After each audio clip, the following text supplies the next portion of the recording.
Supreme court में चुनाव आयोग तलब, क्या अब गिरेगी गाज? जी हाँ, ये बहुत बड़ा सवाल है क्योंकि सुप्रीम कोर्ट ने चुनाव आयोग को तलब किया है। मसला ही कुछ ऐसा है, मसला बेहद गंभीर है। वीडियो में क्या है आगे आपको विस्तार से बताएंगे। वीडियो को शुरू करने से पहले मैं Pratik Chaudhary advocate, Chaudhary legal associate के इस यूट्यूब चैनल पर आपका स्वागत, आपका वेलकम करता हूँ। जिन लोगों ने भी अब तक हमें सब्सक्राइब नहीं किया है वो प्लीज़ जल्दी से सब्सक्राइब कर लें और नोटिफिकेशन का जो बेल है उसको आप लोग ऑल पर सेलेक्ट कर लें, जिससे कि हमारे आने वाले जितने वीडियोज़ हों उनके नोटिफिकेशन सबसे पहले आपको मिलें। इसके अलावा जो लोग हमारे साथ लगातार बने हुए हैं, आपका थैंक यू, आपका वेलकम। आप लोग ऐसे अपना प्यार हमारे साथ बनाए रखिए, वीडियो को शेयर करना ना भूलिए। तो वीडियो को शुरू करने से पहले देश के सीजीआई को प्रणाम नमस्कार, क्योंकि देश की सीजीआई जो हैं वो इस तरीके के काम कर रहे हैं कि उनको सलाम बनता है हमारा। और उनके काम करने का जो तरीका है, बहुत कम समय के लिए सीजीआई हैं, लेकिन जब से सीजीआई बने हैं तब से उनके जो काम हैं बेहद उनको सराहा जा रहा है। उनके जो आदेश हैं, बहुत तारीफ़ पूरे देश भर में उनके आदेशों की हो रही है। तो ऐसे सीजीआई को मेरा भी प्रणाम और नमस्कार।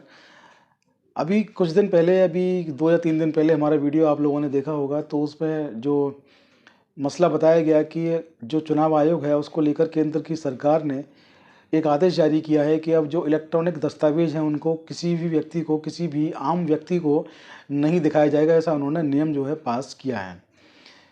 हालांकि उस समय भी हमने बताया था कि कांग्रेस के नेताओं की कड़ी टिप्पणियां, कड़ा उनका जो है विरोध जो है वो आना शुरू हो गया है, और उस विरोध के फलस्वरूप बात अब बहुत आगे तक बढ़ चुकी है। हमने उस वीडियो में ये भी बताया था कि हमें ऐसा अंदेशा है कि इस पूरे मामले को लेकर कोई ना कोई जो है सुप्रीम कोर्ट ज़रूर जाएगा, क्योंकि ये पूरा जो विषय है वो सुप्रीम कोर्ट जाने लायक ही है। तो हमने बताया था कि या तो कांग्रेस जाएगी, या कांग्रेस का कोई नेता जाएगा, या कोई विपक्ष का नेता, या कोई भी देश का कोई भी आम व्यक्ति सुप्रीम कोर्ट पहुंचेगा और उस आदेश को चैलेंज करेगा, क्योंकि आदेश जो है वो ऐसा है कि जो देश की जो चुनाव की जो व्यवस्था है उसकी जो पारदर्शिता है, उस पारदर्शिता को ब्रेक करता है, उसका वायलेशन करता है। तो केंद्र की सरकार ने आदेश बनाया था कि कोई भी चुनाव आयोग जो है किसी भी आम व्यक्ति को अब इलेक्ट्रॉनिक दस्तावेज जो हैं उनको नहीं दिखाएगा, उनको नहीं देगा। पिछली वीडियो में पूरा विस्तार से बताया गया था, आप लोग जाके देख सकते हैं। तो इस पूरे मामले पर ताज़ा अपडेट ये है, ताज़ा विषय जो है वो ये है कि कांग्रेस ने इस पूरे मामले को लेकर के सुप्रीम कोर्ट में याचिका दाखिल कर दी है। जी हाँ, हमने पहले अपना अंदेशा जताया था कि इस मामले पर कोई ना कोई याचिका दाखिल ज़रूर होगी। तो इस पर याचिका दाखिल कर दी है, और इस याचिका को दाखिल करने का जो उद्देश्य है वो यही है कि जो चुनाव आयोग की एक निष्पक्षता है उस पर सवाल उठते रहे हैं। आप देखिए, पिछले बहुत समय से सवाल उठ रहे हैं। जितने भी विपक्षी दल हैं सभी कहते हैं कि ईवीएम में गड़बड़ है। विपक्षी दल कहते हैं ईवीएम से चुनाव नहीं होना चाहिए, उसमें गड़बड़ है, और तमाम आरोप लगते रहते हैं। उसके बाद भी चुनाव जो है ईवीएम से लगातार हो रहे हैं। और सरकार ने जो अभी आदेश जारी किया, जो जिसके लिए कि सुप्रीम कोर्ट में याचिका दायर हुई है, उस आदेश में सुप्रीम कोर्ट ने याचिका को स्वीकार कर लिया है और अब उनको फैसला करना है। तो आप लोग देखिए कि इलेक्ट्रॉनिक एविडेंस जो होता है वो कितना महत्वपूर्ण होता है। आज का जो ज़माना है, आप लोग देखिए, कहीं पर कोई घटना हो रही होती है तो लोग उसका वीडियो बना लेते हैं। कहीं पर कोई अधिकारी अगर रिश्वत मांगता है तो लोग उसका वीडियो बना लेते हैं। तो वीडियो जो होता है एविडेंस के तौर पर कोर्ट में भी मान्य होता है, और कोई घटना होती है उसका एविडेंस जो है अगर कोई वीडियो बना लेता है तो बहुत आसानी होती है पुलिस को या किसी एजेंसी को उस केस को खोलने के लिए। तो वीडियो की महत्ता जो है आज के वर्तमान युग में बहुत है। और अभी सरकार ने जो नए कानून संशोधन किए, पुराने कानूनों में भी था, इलेक्ट्रॉनिक एविडेंस को महत्व दिया गया था।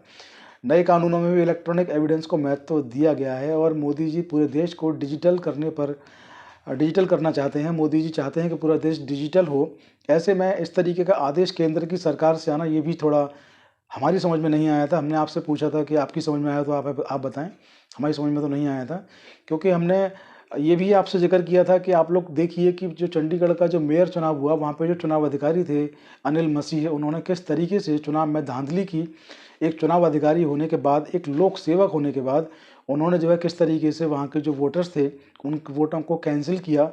नए वोट उन्होंने किस तरीके से बनाए, किस तरीके से उन्होंने फर्जीवाड़ा किया, और पूरा फर्जीवाड़ा कैमरे में कैद हुआ।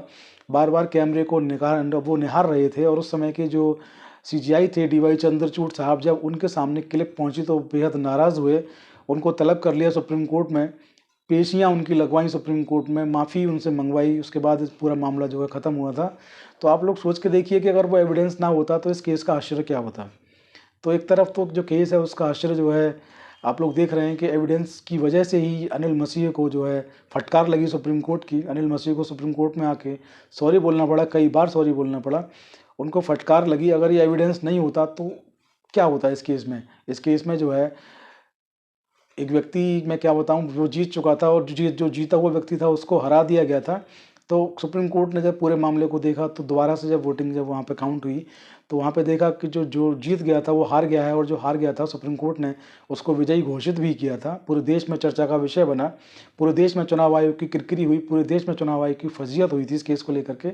ऐसे में चुनाव आयोग जो है सिफारिश करता है केंद्र की सरकार से कि साहब इलेक्ट्रॉनिक दस्तावेज को किसी आम व्यक्ति को ना दिया जाए, ना दिखाया जाए, ना निरीक्षण के लिए उसको प्रस्तुत किया जाए, और उस पर जो केंद्र की सरकार एक आदेश जारी कर देती है कि ऐसा अब से नहीं होगा।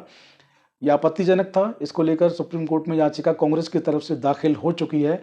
अब याचिका पर जो भी नया आदेश आएगा उससे आपको अपडेट जरूर कराएंगे, रूबरू ज़रूर कराएंगे।